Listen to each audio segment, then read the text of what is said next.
Dear my colleague, it's my pleasure to have the opportunity to be part of this journal club again. I'm Attika Alsadah, first batch endodontic fellowship program graduate, and my topic for today is statistical test selection, why, how, and what. And as you may infer from the title, our talk will be divided into three parts. So let's start our talk asking why. There was a book by Simon Sinek published in 2013 named Start With Why. And although this book might be designed more for business and management, I think its concept can be applied beyond that. The book utilized the golden circle concept that composed of three questions: what to do, how to do, and why to do. And although there was a kind of debate whether to start from the outer circle or from the inner circle, Simon provided an evidence that if you start with why, you will achieve much more and you will inspire others more. So let's start our talk with why. Why is it important for us to know about statistics in general and statistical test selection specifically? Some of you might say, okay, for my research, I will rely on computer softwares and I might seek an assistance from statistician. And that issue will be solved and I don't need all of this. Actually, this presentation is a summarized version from my fourth year directed study project.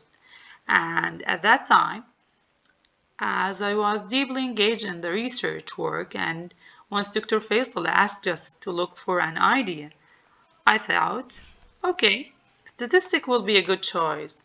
And if I do so, I will enhance my statistical background. I will be more confident. I will be able to communicate, to discuss, or even to argue with the statistician in our college. And I will not have to follow him blindly.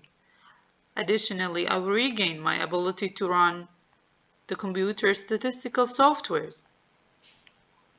But as I dig deeper, I realize that statistics is not only important for the researcher, but it is more important for us, for me, for you, as a literature reader. We conduct the research once or twice a year, but we read others' research almost daily. That will lead us to few more questions. How often or how many of you read the statistical analysis part in the published research that we come across? For me, and before I prepared this presentation, I used to skip that part.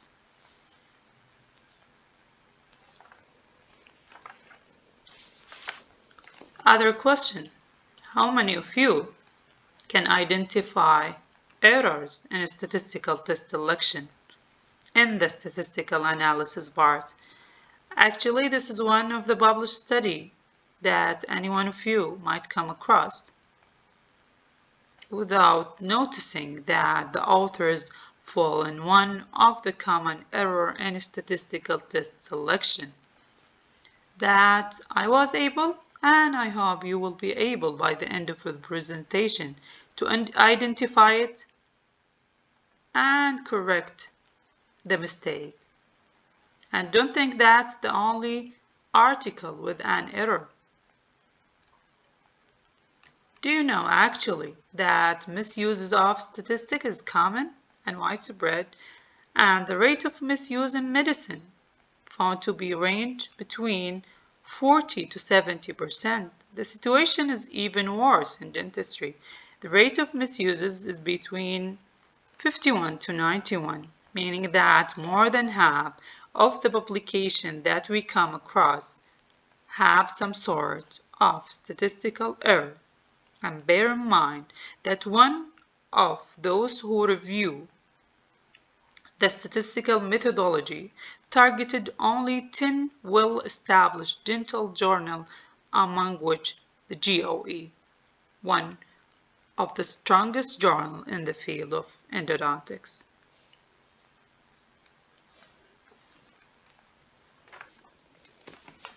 So, what do you think about that? Each action will definitely have the consequences, and the action of statistical misuse have serious consequences. It will lead to inaccurate results and inappropriate conclusion that is considered clinically determinantal, as we will base our practice on misused statistics. And that will definitely damage the investigator credibility and tarnish the reputation of the entire dental community. So going back to our question, why? And to fill the inner circle.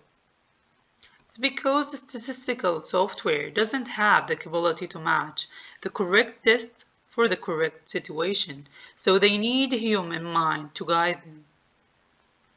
Additionally, to be able, as a literature reader, to evaluate the statistical method part and thus correctly interpret the finding.